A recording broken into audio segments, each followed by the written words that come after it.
Hello everyone, my name is Saurabh Pawar. Today we will discuss about prokaryotic cell. The term prokaryote is derived from the Greek word which pro it means before and karon it means kernel and it translates to before nuclei.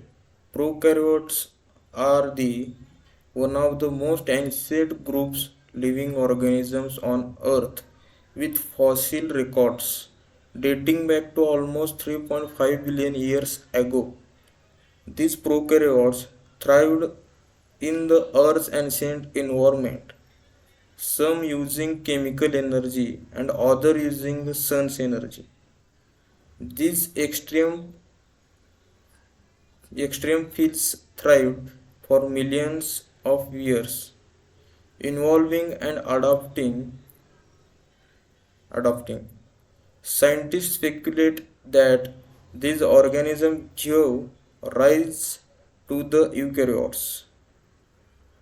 Prokaryotic cells are comparatively smaller and much simpler than eukaryotic cell.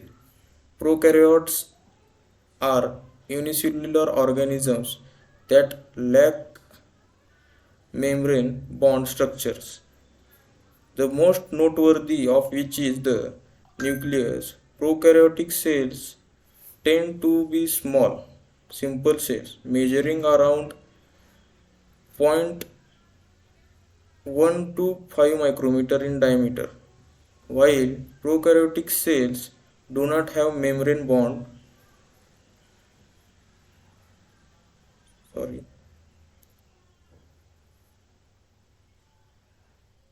structures. They do have distinct cellular regions.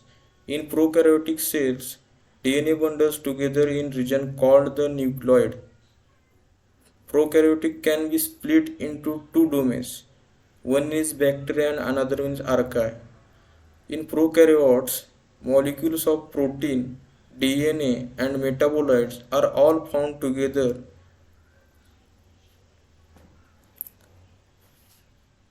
floating in the cytoplasm.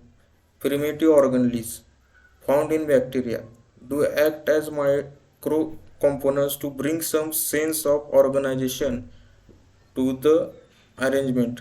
Prokaryotic cells features. Here is a breakdown of what you might find prokaryotic bacterial cell. Nucleoid. A central region of cell contains DNA.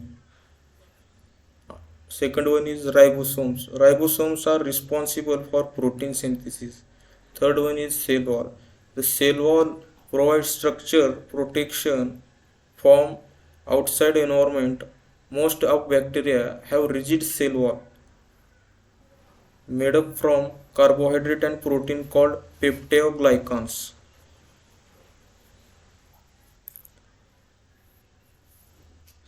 Fifth one is capsule. Some bacteria have layer of carbohydrates that surround the cell wall called the capsule. The capsule helps the bacterium attach to surface. Next one is the fibria. Fibria are the thin hair-like structures that help with cellular attachment.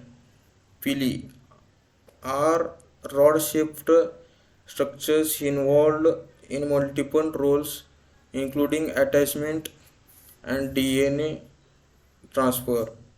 Flagella. Flagella are thin tail-like structures that assist in the movement. Thank you. That's all.